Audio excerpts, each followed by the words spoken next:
The dirt on my mother's grave had not even settled when I saw the envelope in my husband's coat pocket. He held my hand, but his grip was loose, like he was already letting go. I caught a glimpse of the sticky note attached to the legal documents. It simply read "Sign before Friday." Grant was not mourning with me. He was counting down the minutes until he could serve me divorce papers. My name is Harper Calloway, and at 29 years old, I had mastered the art of making invisible money stretch until it snapped. We lived in a cramped walk-up in Riverside Row, Pittsburgh, where the heating pipes rattled like dying lungs and the smell of boiled cabbage never really left the hallway. I spent my days staring at spreadsheets for a nameless firm called Gray Line Signal, crunching numbers that meant nothing to me just to keep the lights on. I thought that was the struggle, just paying rent and preparing for the baby growing inside me. But today, standing on the wet grass of a cheap cemetery plot, I realized the lights were about to go out completely. My mother, Diane Calloway, was gone. Her funeral was as quiet as her life had been. There were no weeping crowds, just a few neighbors and a pine casket that cost 2 months of my salary. Everyone knew her as the retired nurse who knitted scarves and paid her bills on time. They saw a simple woman who lived small. I saw the only person who had ever truly loved me without conditions, and now she was under 6 feet of dirt. Grant stood beside me, but he felt miles away. Grant Halstead, the man I had married for love, the man who was currently sweating through his dress shirt despite the chill. He had been different lately. It started with phone calls taken out on the balcony at 2 a.m. Then he changed the passcode on our shared iPad. But it was the language that scared me. He stopped asking about dinner and started talking about stability and legacy and following proper procedure. "Harper, are you listening?" Grant asked, his hand hovering over my shoulder but not quite touching it. "I'm just thinking about her," I whispered, rubbing my belly. He checked his watch. "We need to focus on the next steps. Efficiency is key right now to ensure we are secure." Efficiency. Who talks about burying a mother with efficiency? Then she arrived.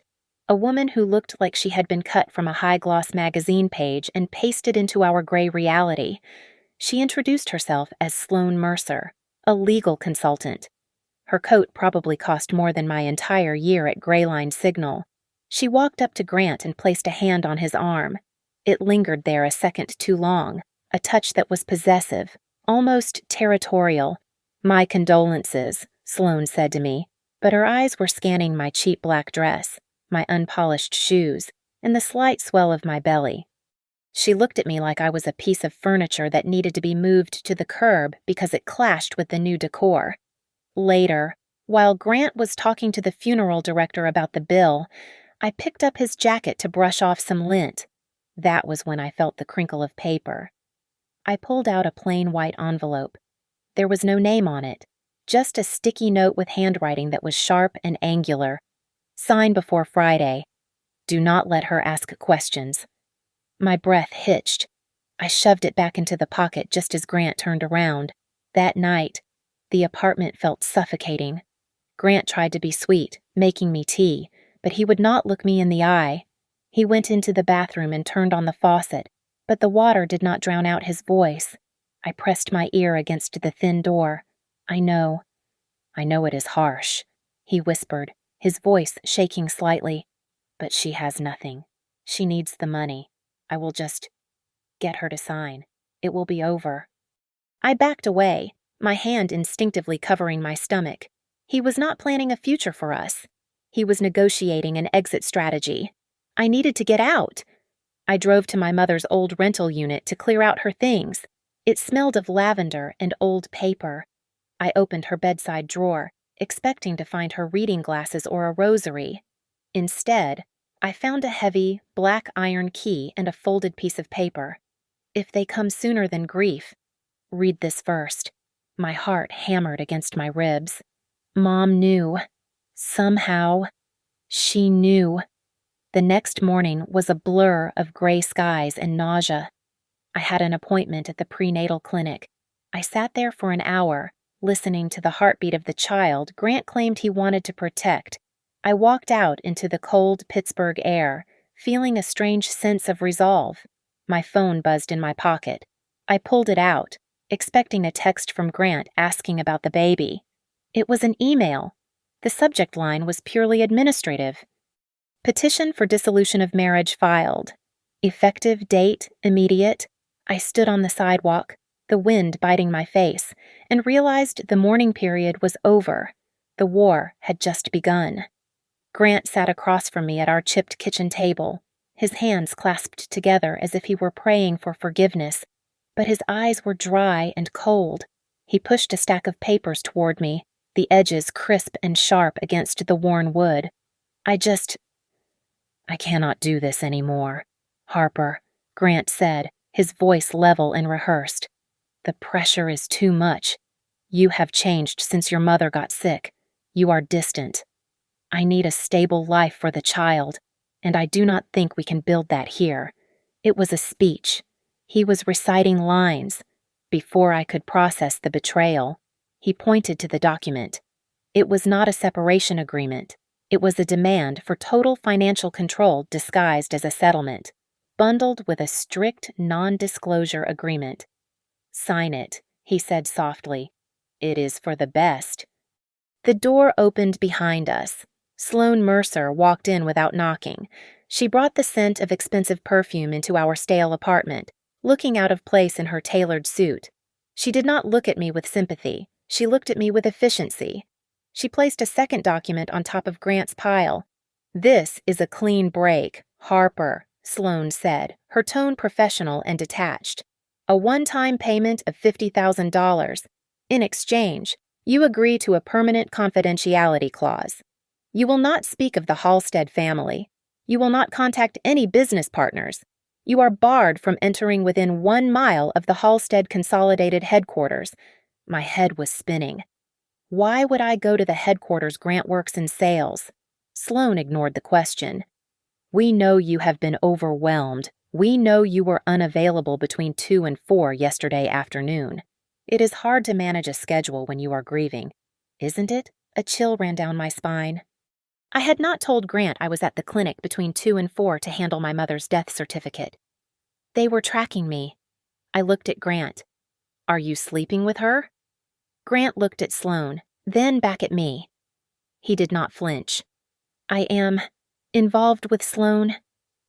Yes. In our house, I asked, my voice trembling. I cannot be a father in poverty. Harper Grant snapped, slamming his hand on the table. Look at this place. Sloane understands ambition. She understands me. I need a partner who can elevate me, not drag me down into this.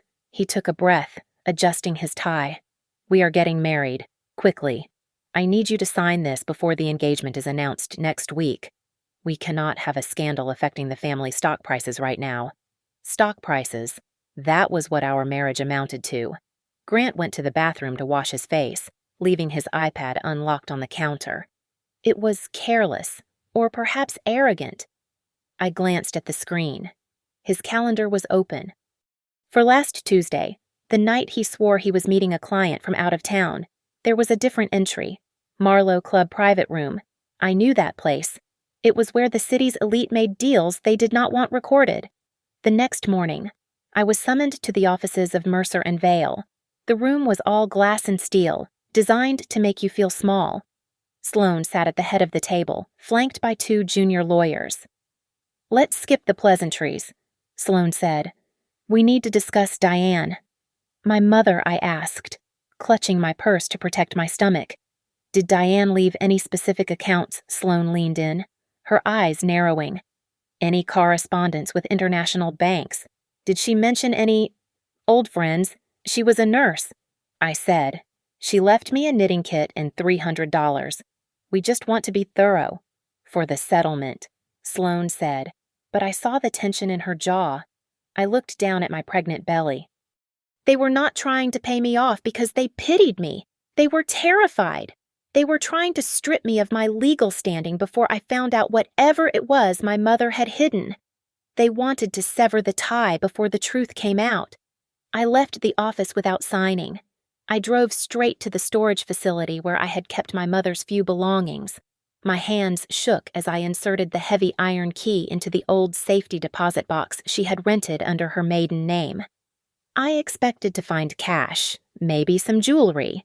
Instead, the box was empty except for two things: a USB drive sealed in red wax, and a single letter addressed to me. I tore open the envelope. My darling Harper, you did not inherit money. You inherited the right to decide. I gripped the USB drive. It was heavy, cold metal. Whatever was on this drive was worth enough to make Grant destroy his marriage and make Sloan Mercer nervous. They thought I was a poor widow they could bully into silence. They were wrong. I sat on the cold concrete floor of the storage unit, the letter trembling in my hands under the flickering fluorescent light. The handwriting was unmistakably my mother's, looped and gentle, but the words belonged to a woman I had never met.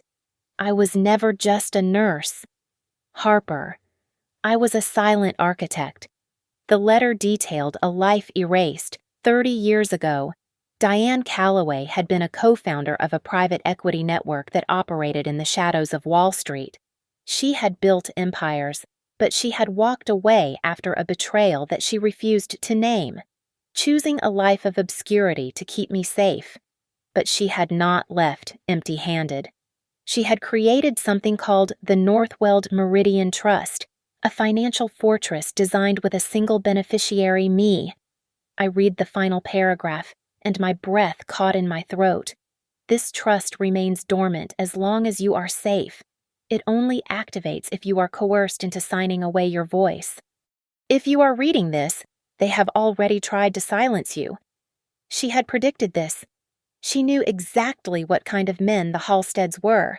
I plugged the USB drive into my laptop. A secure application launched immediately, bypassing my operating system. It was a black screen with simple white text. A list of legal entities scrolled past shell companies inside holding companies, a maze of offshore accounts designed to be impenetrable. But at the bottom of the structure, one name appeared over and over again, glowing like a warning sign.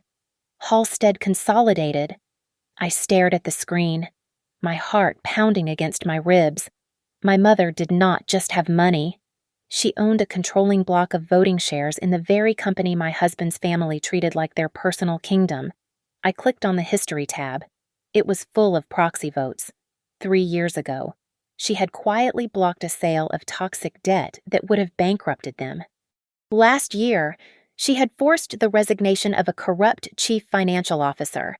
Diane Calloway had been the invisible hand saving the Halstead family from their own incompetence, all while they looked down on her as a simple retiree. A single contact icon pulsed in the corner of the screen. The name read Mara Klein. I clicked it. The phone in my hand rang less than 10 seconds later. Hello, I answered, my voice barely a whisper. Harper. A woman's voice came through, sharp and clear, sounding like glass cutting through the static. I have been waiting for this call for 8 years. Who are you? I asked. Did you know my mother? I am the chief of staff for the trust, Mara said. We do not have much time. You opened the drive, which means the localized signal just went out. The Halstead internal security team will see a ping from an unauthorized device attempting to access their cap table. Wait, I do not understand. Grant just wants a divorce. Grant is a distraction. Mara cut in. The board knows someone holds the voting power, but they do not know it is you. They have hired a forensic data team to trace the beneficial owner. Their plan is to frame that owner as a data thief to freeze the assets. If they label you a criminal before you claim your shares, you lose everything. I felt a wave of nausea that had nothing to do with the pregnancy. They want to put me in jail. They want to erase you, Mara said. Listen to me carefully. Get out of the storage unit. Go to the public library on 4th Street. Do not go home. And Harper. Look at the last file on that drive. The medical report. My mother died of a heart attack. I said, tears tears stinging my eyes. It was sudden. "Look at the file," Mara commanded. I clicked the file named Final Audit. It was a copy of my mother's hospital records, but with highlighted annotations. 2 days before she died, her heart medication had been switched. The prescription had been altered digitally. I read the name of the authorizing clinic at the bottom of the page. It was a subsidiary of a healthcare provider fully owned by Halstead Consolidated. "Oh my God!" I gasped, my hand flying to my mouth. They changed her meds. She was threatening to vote against the merger they are trying to push through next week, Mara said, her voice dropping to a dangerous low. They did not just let her die. Harper, they expedited the process. The room spun, Grant's sudden coldness, Sloane's rush to get me to sign, the obsession with the non-disclosure agreement. It wasn't just about a mistress. It was a cover-up. They had killed my mother to silence a shareholder, and now they were coming for me. "What do I do?" I whispered, grabbing my stomach as a cramp of pure terror hit me. "You stop being the victim," Mara said. "I am sending a car to the back alley. You have 5 minutes for the next 3 days." I lived 2 lives. In the daylight, I was Harper the victim. I took the bus to work at exactly 8:45 in the morning. I bought a cheap coffee with a joint credit card so Grant would see the transaction and think I was following my pathetic little routine. I wore my fraying maternity cardigan and kept my head down, letting the world see exactly what Grant wanted them to see. A broke, abandoned woman holding on by a thread. But the moment I stepped out for my lunch break, I vanished. A nondescript sedan waited for me around the corner. It took me to the Strip District, to an old brick warehouse that looked abandoned from the street. There was no sign, just a rusted steel door. Inside, however, was the nerve center of the Northweld Meridian Trust. It was a fortress of glass walls and glowing server racks. This was where my mother had quietly pulled the strings of the city's economy, and it was where Mara began to teach me how to hold the scissors. "Sit down," Mara said, sliding a tablet across the polished concrete table. "You need to see the narrative they are building." I looked at the screen. It was a draft of a press release scheduled for Friday. The headline made my stomach turn. "Halstead Air finds stability with legal titan Sloane Mercer after tragic separation." "Read the second paragraph," Mara urged, her voice tight. I read it aloud, my voice trembling slightly. "Mr. Halstead requests privacy as he navigates this difficult transition, citing concerns for the mental stability of his former partner and the safety of his unborn child." "They are going to paint you as crazy," Mara said, leaning over the table. "If you fight back emotionally, you prove them right. If you scream, you are hysterical. If you cry, you are weak. They want you to look like a liability." I stared at the words. Grant was using our baby as a prop to clean up his image. He was erasing my sanity to justify his infidelity. "I will not scream," I said, my voice dropping to a whisper. "I will not give them a single tear. We stick to the facts. We stick to the money." Mara nodded, a rare smile touching her lips. "Good, because the money is moving. Look at this." She pulled up a complex diagram. "Sloane is smart, but she is arrogant. She is setting up a consulting firm in the Cayman Islands. She plans to transfer $2 million of Halstead assets as a consulting fee in exactly 72 hours. It is theft. Harper. Plain and simple. And Grant." I asked. "Does he know Grant is the distraction?" Mara said. "But he is also the fall guy. Look at what he signed last month. It was a loan guarantee for a high-risk development project that had already stalled. Grant had signed a personal liability waiver. If the project failed, he would be bankrupt. He needs you to sign that non-disclosure agreement because it contains a clause transferring his personal liabilities to the marital estate before the divorce is finalized," Mara explained. "He is not just leaving you. He is trying to leave you with his debt." I felt a cold rage settle in my chest. displacing the fear. He wants me to pay for his mistakes while I am raising his child. He thinks you are stupid, Mara said bluntly. So, do we burn them down? No, I said, standing up. If we burn it down, we look like arsonists. We use the law. I want paper trails. I want witnesses. Every hit must be legal, documented, and absolutely undeniable. I returned to my apartment that evening, exhausted. I threw my keys on the counter and noticed Grant's old work phone sitting in the junk drawer. He had upgraded to a new model weeks ago but had not wiped this one yet. It was still connected to the house Wi-Fi. It buzzed. I froze. Grant was not here. He was likely with Sloane, toasting to their upcoming stability. I picked up the phone. The screen lit up with a message from an unsaved number. Give her to us, and we will delete Grant's file. My hand shook. Give her to us. They meant me. I realized then that this was not just a divorce. Grant was being blackmailed.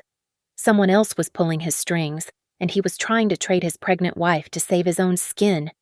You coward, I whispered to the empty room. You are not in love. You are terrified. I took a screenshot and forwarded it to Mara. The game had just changed. I was not just fighting my husband anymore. I was walking onto a battlefield I could barely see. I met Grant at a coffee shop 3 blocks from our apartment. It was a neutral ground, smelling of roasted beans and stale pastries. He looked exhausted. Dark circles rimmed his eyes, and his hands shook slightly as he reached for his cup. I placed a box of his remaining clothes on the table between us. It felt like I was returning a defective product. Thank you, Harper, Grant said, his voice low and raspy. I really appreciate this. I know this is hard. It is not hard. Grant, I said, keeping my hands folded over my lap. It is clarifying. He winced. Look, about the papers. I need you to sign them today. Please. It is for the baby. We need to move on. If you drag this out, the lawyers will get aggressive, and I do not want that for you. He was doing it again. He was using our unborn child as a moral shield to hide his own cowardice. If I sign? I asked, locking eyes with him. Will you marry Sloane immediately? Grant froze. He looked down at his coffee, the silence stretching out until it became suffocating. We have already put down a deposit on a venue, he muttered. I felt a cold laugh bubbling up in my throat, but I swallowed it down. You put down a deposit while I was planning my mother's funeral. It is complicated, Grant snapped, then lowered his voice as people turned to look. You do not understand the pressure I am under. Sloane. She can fix things. She can make the problems go away. What problems? I leaned in. The studio fire. The insurance claim you filed 5 years ago that was not exactly truthful. Grant's face drained of color. He looked like a ghost. How do you know about that? I did not need to answer. The pieces had clicked into place. The text message on his phone about deleting his file made sense now. He had committed fraud years ago, and the Halstead family had covered it up. They owned him. He wasn't leaving me because he fell out of love. He was leaving me because he was a puppet, and Sloane was holding the strings. I thought you were cheating on me, Grant blurted out, desperation leaking into his tone. I saw the second phone in your bag last month. I thought you were seeing someone else. So I told Sloane. I asked her to investigate you. My blood turned to ice. He had seen the burner phone I used to communicate with the trust regarding my mother's health, and instead of asking me, he had handed me over to the wolves. He gave Sloane the ammunition she needed to track me. I stood up. I did not scream. I did not throw my coffee in his face. I just looked at the man I had vowed to spend my life with. Grant, I said softly, do you love me? Or do you fear them? His mouth opened, but no sound came out. He looked at me with eyes full of panic, pleading for an out I could not give him. He could not answer because the answer would destroy him. I walked out of the cafe. My phone buzzed immediately. It was Mara. Do not go back to the apartment. Mara's voice was urgent in my ear. We intercepted an internal memo. They have a legal script ready. They are going to accuse you of corporate espionage. They claim you stole passwords from Grant to hack their system. If you appear at the hearing tomorrow as a victim, they will arrest you. They want to lock me up so I cannot vote my shares. I realized. Exactly, Mara said. They want to freeze you out. Harper, you need to disappear until we are ready. No, I said, watching the traffic blur past me. If I disappear, I look guilty. I am done hiding. What are you doing? I am going to the one place they think I cannot enter. I said, I am going to introduce myself. I hung up and looked at the screenshot of the anonymous text I had forwarded to myself earlier. Give her to us? I had assumed it was Sloane or Ronan Halstead, but Mara had run a trace. The signal did not come from the executive suite. It came from a private server linked to a minority shareholder faction, a group that had been trying to overthrow the Halstead board for a decade. The enemy of my enemy was not my friend, but they were a weapon I could use. This wasn't just a divorce case anymore. I was the key to a corporate coup. I reached into my pocket and pulled out my wedding band. It was a simple gold band, scratched from years of wear. I looked at it for a long moment, remembering the day he put it on my finger, promising to protect me. I dropped the ring into my bag, right next to the encrypted USB drive containing the trust codes. One was a lie, the other was the truth. I hailed a taxi. Downtown, I told the driver, and hurry. We turned the conference room in the Strip District into a war room.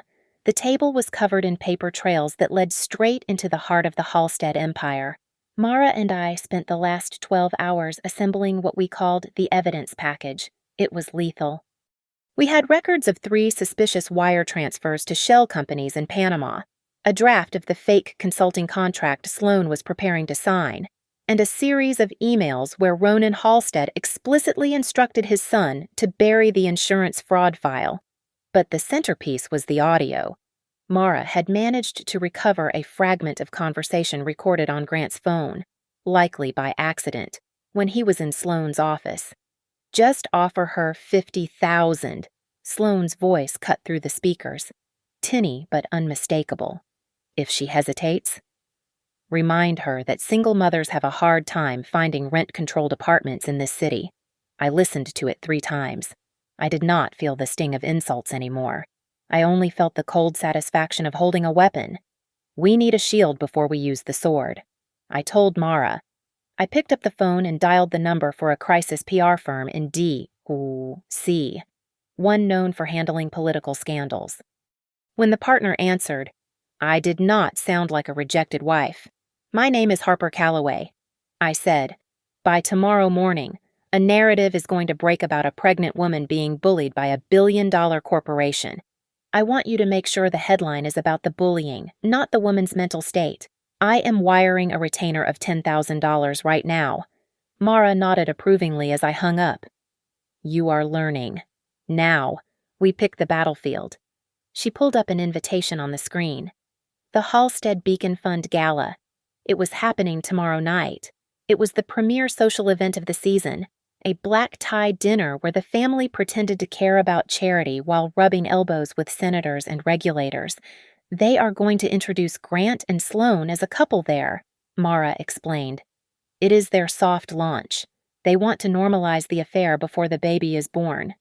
Then that is where we go, I said. There is a problem, Mara warned, tapping a red folder. They have initiated Plan B. Their lawyers are drafting a motion to freeze all shareholder activity related to the trust, claiming unauthorized access. They are going to say you hacked Grant's passwords. If the judge grants the injunction, your voting rights are suspended pending an investigation. That investigation could take years. How do we stop it? We need to prove the chain of ownership is legitimate and predates your marriage, Mara said. And we have an ace. Your mother added a second trigger condition to the trust. If you are coerced into signing any document under duress, The trust automatically notifies a panel of independent external monitors. It is a poison pill. If they force you, they trigger an audit of the entire company. I spent the next 4 hours rehearsing. I stood in front of the glass wall, practicing my statement. I had to strip every ounce of emotion from my voice. I could not be the grieving daughter or the heartbroken wife. I had to be a shareholder. The numbers do not justify the merger, I recited to the empty room. The liability exposure on the construction loans exceeds 30% of the operational capital. Again, Mara commanded from the corner. Less vibrato. You sound like you are pleading. Sound like you are firing someone. My phone buzzed on the table. It was Grant. I am begging you. Please sign. Do not make this a big thing. You will be at peace if you just let it go. I looked at the screen. He still thought he was talking to the woman who clipped coupons and waited up for him with dinner. He thought peace was something he could grant me like an allowance. I typed back a single sentence. I will be at peace when I decide.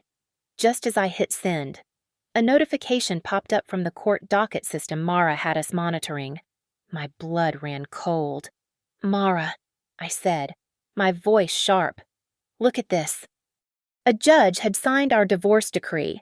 It had been processed and finalized in under 48 hours, bypassing the mandatory waiting period and the mediation requirement. Judge Phelan. Mara read the name, her face pale. He plays golf with Ronan Halstead every Sunday. They expedited it. Technically. You are already divorced. They stripped your spousal protections before the gala. They think this makes me vulnerable, I said, grabbing my coat. They think because I am no longer his wife. I have no reason to be in that room. What are you going to do? I am going to file an emergency motion for conflict of interest, I said, heading for the door. And I am going to attach the notarized deed to the trust. They wanted to rush the divorce to shut me up. Fine. Now they do not have to deal with a wife. They have to deal with the majority owner. The ballroom of the Grand View Hotel in downtown Pittsburgh was a cage made of glass and gold. It was filled with the kind of people who thought charity was just another tax write-off. I walked in wearing a simple black dress that I had bought years ago, my neck bare of any jewelry. Beside me, Mara walked a step behind, clutching a tablet like a shield, playing the role of the invisible assistant perfectly. The air smelled of expensive lilies and desperation. Across the room, I saw them. Grant and Sloane were standing under the center chandelier, holding court. Sloane looked radiant in crimson silk, her hand resting possessively on Grant's arm. They looked like the perfect couple, provided you ignored the pregnant wife standing 20 feet away. Sloane spotted me first. She did not panic. Instead, she whispered something to Grant and glided toward me, dragging him along like a prized show dog. Harper, Sloane said, her voice dripping with artificial sweetness. I am surprised you had the energy to come. Grief can be so draining. She reached out and brushed a piece of invisible lint from my shoulder, her fingers lingering near my neck. It was a threat disguised as a caress. You will be fine, you know, she purred, lowering her voice so only I could hear. You will land on your feet, as long as you know how to be quiet. Grant refused to look at my stomach. He stared at a point somewhere over my left shoulder. You should not be here, Harper. It is not appropriate. I smiled, but it did not reach my eyes. I turned slightly, ensuring my voice carried to the elderly man standing next to us, Mr. Henderson, the largest donor to the Halstead Fund. I was just confused by the paperwork. Grant, I said, my tone innocent but loud enough to turn heads. Is the non-interference clause regarding stock options a new standard for spousal settlements? I did not realize family law covered corporate voting rights. Mr. Henderson frowned, his champagne glass pausing halfway to his lips. Voting rights. In a divorce. Sloane's smile froze.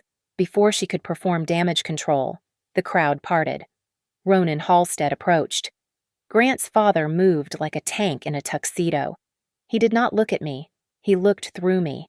He blocked my path, creating a wall between me and the other guests. "Harper," Ronan said, his voice a low rumble.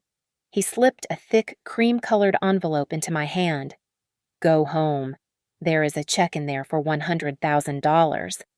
Plus a supplementary agreement. It bars you from any contact with the media. Consider it a severance package from this family." I looked at the envelope, then up at his cold, gray eyes. I did not tear it. I did not throw it. "Are you paying for my silence, Ronan?" I asked softly. "Or are you trying to buy control because you lost the proxy vote?" Ronan's jaw tightened. He signaled to a security guard standing by the exit. "Escort Mrs. Halstead out. She is causing a disturbance." I nodded to Mara. Mara tapped the screen of her tablet. Instantaneously, the phones in the pockets of 3 board members standing near the bar lit up. Then the internal auditor's phone buzzed. I had just activated the second trigger of the Northweld Meridian Trust. A formal notification of independent oversight due to coercion had just been emailed to every regulatory body associated with Halstead Consolidated. The atmosphere in the room shifted. People were checking their screens, whispering. The security guard hesitated. In the confusion, a young man in a sharp navy suit stepped out of the shadows near the terrace doors. He was Arthur Vance, the youngest member of the board. He moved close to me, keeping his voice to a whisper. "I knew Diane," he murmured, not looking at me but scanning the room. "She saved this company from bankruptcy twice. I saw the audit logs. If you are her daughter, we need you." He slipped away before Ronan could notice. Grant, sensing the tide turning but not understanding why, grabbed my arm. His grip was desperate, hurting me. "Harper, please," he hissed, dropping to one knee in a parody of begging, though his eyes were furious. "Stop this. Do not destroy everything. We can work this out. You are a liability right now, but you can be an asset if you just listen to me. Let me manage this." I looked down at him. He did not call me his wife. He did not call me the mother of his child. "An asset," I repeated, pulling my arm free. "Is that what I am to you?" Grant inventory. He blinked, realizing too late what he had said. The room was watching. He was on his knees, but I was the one looking down. "I am not an asset you can liquidate." "Grant," I said, my voice clear and ringing through the sudden silence of the ballroom. "And I am certainly not under your management anymore." By 8 o'clock the next morning, the Halstead legal team had fired their first shot. A courier delivered a temporary restraining order to my apartment door, alleging that I had engaged in unauthorized access of proprietary systems and corporate espionage. They were trying to paint the activation of the trust as a hack. They wanted to freeze my status as a criminal before I could walk through their doors as an owner. But I was already done hiding. At 9 o'clock sharp, I stepped out of a black SUV in front of Halstead Ridge Tower. I was not alone. Flanking me were 2 cameramen from the city's largest financial news network and Elias Thorne, a ruthless independent litigator hired by the trust. I wore a tailored navy suit that hid my pregnancy just enough to look formidable, not vulnerable. We marched toward the security turnstiles. The head of security, a man named Miller who used to hold the door for me when I brought Grant his lunch, stepped forward, his face pale. "Mrs. Halstead," Miller stammered, holding up a hand. I have orders." "You are not permitted entry. Your credentials have been flagged." "I am not Mrs. Halstead today, Miller," I said, my voice steady enough for the cameras behind me to pick up. "I am the majority proxy for the Northweld Meridian Trust." I pressed my old visitor badge against the scanner. Mara had done her work. The system did not flash red. It chimed a cheerful, welcoming green. The small LCD screen did not display visitor. It displayed 2 words that made the entire lobby go silent. "Controlling shareholder, Miller stared at the screen, then back at me. He stepped aside. I took the elevator straight to the 42nd floor. The boardroom doors were heavy oak, but Elias pushed them open without knocking. The room was full. The entire board was seated. Sloan stood at the head of the table, projecting a timeline onto the wall, a timeline that fabricated a story of my mental decline and theft of Grant's passwords. "She is desperate and using her pregnancy to extort the firm," Sloan was saying, her pointer tapping the screen. "We believe she stole the login keys while Mr. Halstead was asleep. It is a clear case of perjury," I interrupted, walking into the room. Grant jumped up from his seat, knocking his water glass over. "Harper, you cannot be in here. Sit down, Grant," I commanded. I did not yell. I did not have to. I threw a heavy black binder onto the polished mahogany table. It slid across the surface and stopped right in front of Ronan Halstead. "That binder contains the notarized chain of ownership for 32% of this company's voting stock," I said, locking eyes with the old man. "It also contains a copy of the consulting contract Sloan drafted to funnel $2 million offshore. And, of course, the offer you made me last night to buy my silence." "This is absurd," Sloan hissed, her composure cracking. "Security. Why is she here?" "Because I own the chair you are standing behind," I said. I pulled a small remote from my pocket and pointed it at the screen, overriding Sloan's presentation. I played an audio file. It was from the gala, captured by the microphone Mara had slipped into my clutch.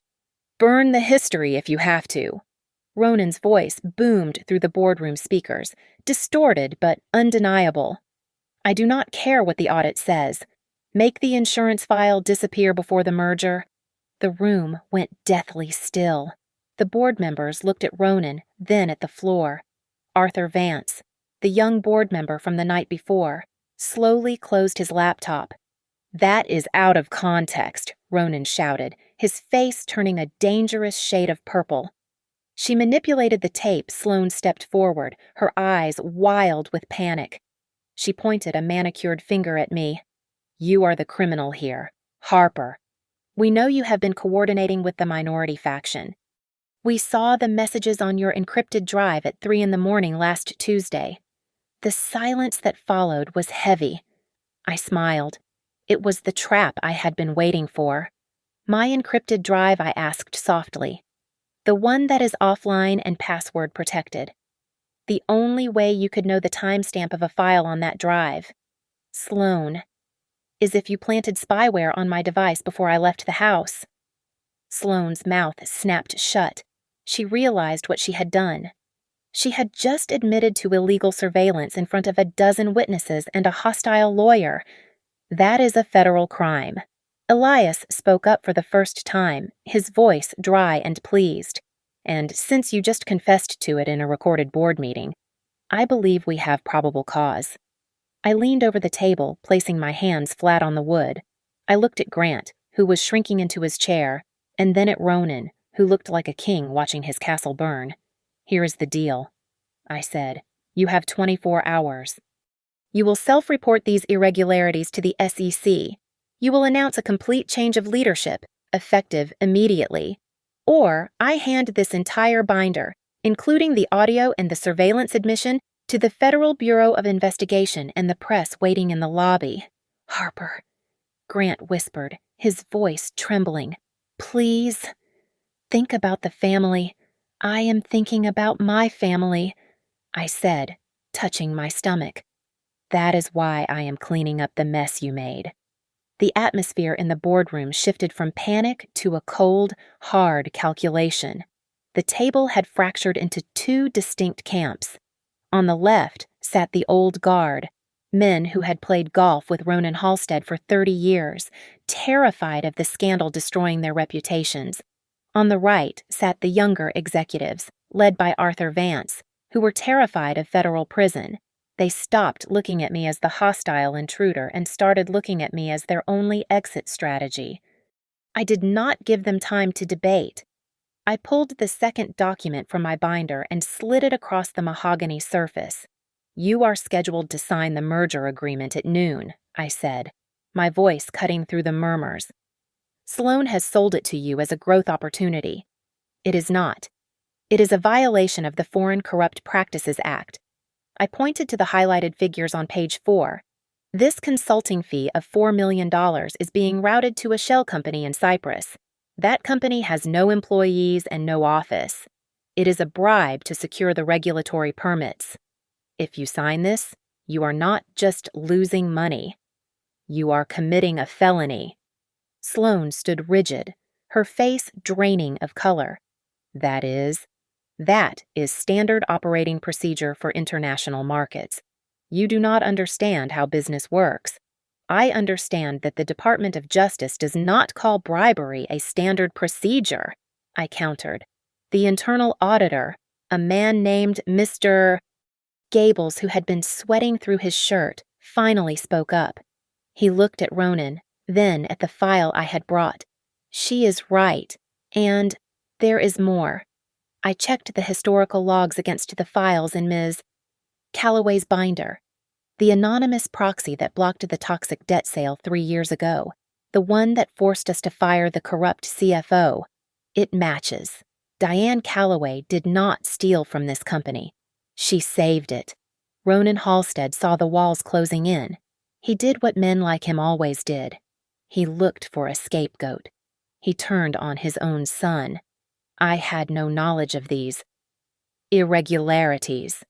Ronan barked, slamming his hand on the table. If my son was misled by this woman, if Grant was manipulated into signing documents he did not understand because of his personal indiscretions, then he must be removed. Grant looked at his father, his eyes wide with betrayal. Dad, you told me to sign the liability waiver. You said it was the only way to prove I was ready. He was not just misled. Ronan, I interrupted. He was leveraged. I projected the next slide. It was the email chain regarding the studio fire from 5 years ago, the one Grant had started by accident and Ronan had covered up with insurance fraud. But then I clicked to the next image, the text message I had received. Give her to us. Grant thought he was being blackmailed by an outside rival, I said, turning to look directly at Sloan. But the IP address for the server hosting the blackmail material does not belong to a competitor. It belongs to a private server registered to Mercer and Vale. The room gasped. Grant turned to Sloan, his mouth opening and closing like a fish out of water. You, Grant stammered, his voice breaking. You said you were helping me fix it. You were the one threatening me. Sloan is not just a mistress. I told the board. She is an internal fix-it specialist who went rogue. She has been running a blackmail ring inside the executive suite to control the succession plan. Grant was just the weakest link in the chain. Sloan looked around the room, realizing she was alone. This is inadmissible. You have no proof of intent. I have the metadata, I said calmly. And I have a solution. I stood up, placing my hands on the table. Here is the offer. Ronan resigns as chairman, effective immediately. Sloan is terminated for cause and flagged for an internal investigation to cooperate with authorities. We self-report the bribery attempt to the authorities to cap the fines. We clean the house? You are insane, Ronan spat. You think you can dictate terms to me. I am the chairman. You do not have the votes to remove me. Arthur Vance cleared his throat.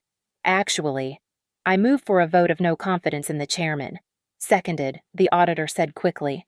I vote the Calloway shares. I said, looking Ronan dead in the eye. That is 32%. With Arthur's block, we have 51%. You are fired. Ronan, the vote took less than 60 seconds.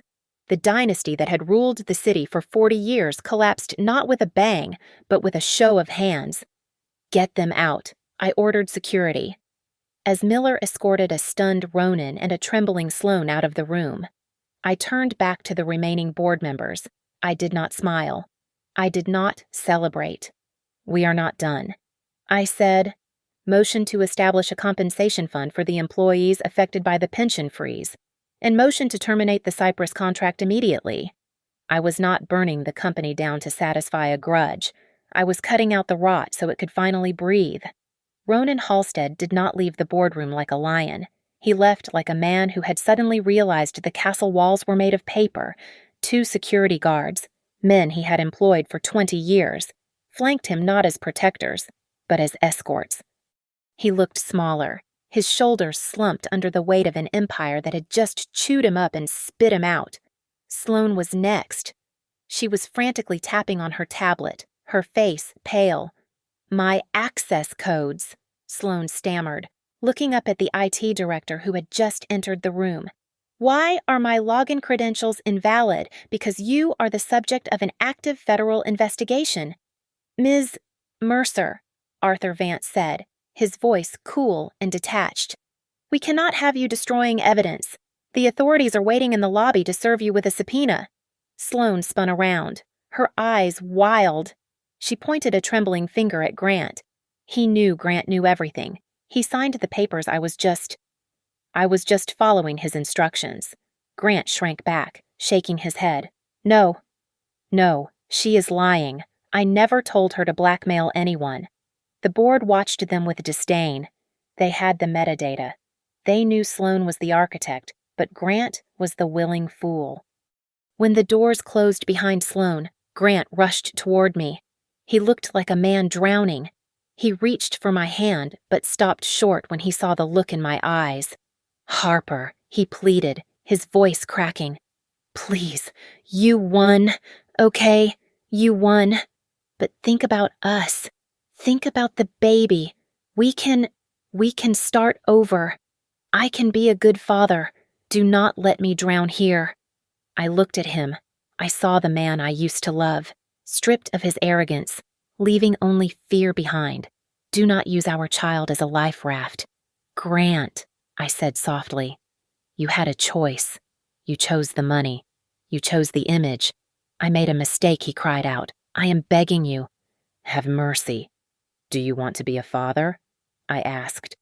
"Or do you want to be the guy who got away with it?" He went silent. I turned to Elias. "My lawyer. Here are the terms. Grant will sign a full admission of his role in the coercion attempt to void my prenuptial rights. He will agree to a strict media blackout. If he speaks my name to the press, I release the audio of him conspiring to hide the studio fire. And if I sign Grant whispered, then I will not press personal charges for the fraud. I said, I will let you walk away, but you walk away with nothing." Grant looked relieved for a second, thinking he had salvaged his fortune. But I was not done. "Oh, and Grant?" I added. "You should read the addendum to my mother's will, the one Mara just filed with the probate court." I slid the final document across the table. "My mother saved this company 3 times. I explained. She injected capital when you were sinking. But those were not gifts. They were conditional grants. The condition was that no member of the Halstead family could ever attempt to coerce, blackmail, or silence her heir." Grant's eyes scanned the document, widening in horror. "By trying to force me to sign that non-disclosure agreement," I said, "you triggered the clawback clause. The trust is recalling every dollar Diane Calloway ever put into this firm. The Halstead family equity is effectively 0. Grant dropped the paper. He fell back into his chair. He had not just lost his wife. He had lost his inheritance, his status, and the money he needed to pay for that wedding in the Cayman Islands. He had sold his soul. And the check had just bounced. I picked up my bag. I did not look back at him. I walked out of the Halstead Ridge Tower and into the bright, cold sunlight of Pittsburgh. I felt lighter than I had in months. I pulled out my phone and typed a short email to the new board of directors. "I do not need power. I need you not to abuse it. Do not make me come back." Then, my phone buzzed one last time. It was the anonymous number the rival shareholder who had tried to use me as a weapon to take down Ronan. Well played. The text read, "We could use someone like you on our side. The offer is still open." I typed my reply without hesitation. "I do not play as a pawn. I write the moves. I blocked the number. 2 hours later, I was sitting in the examination room at the clinic. The room was quiet, smelling of antiseptic and lavender. The doctor moved the wand over my belly, and suddenly, the room was filled with the most beautiful sound in the world. Whoosh, whoosh, whoosh, whoosh. A strong, steady heartbeat. I placed my hand on my stomach. For the first time since my mother died, I smiled. It wasn't a smile of triumph or revenge. It was a smile of peace. The war was over. The monsters were gone. The nurse handed me a clipboard. We just need to update your file for the birth certificate forms. What will the baby's last name be? I looked at the blank space. I thought about the Halstead name, a name built on lies and glass towers. Then I thought about the woman who had built a fortress in the shadows to protect me. I took the pen and wrote in clear, unwavering letters. Calloway, I was not a victim. I was a mother. And we were going to be just fine. Thank you so much for listening to this story. Please comment down below where you are listening from. I would love to hear your thoughts and connect with you all. Don't forget to subscribe to the channel Lily Revenge Stories, like the video, and smash that hype button so this story can reach even more people.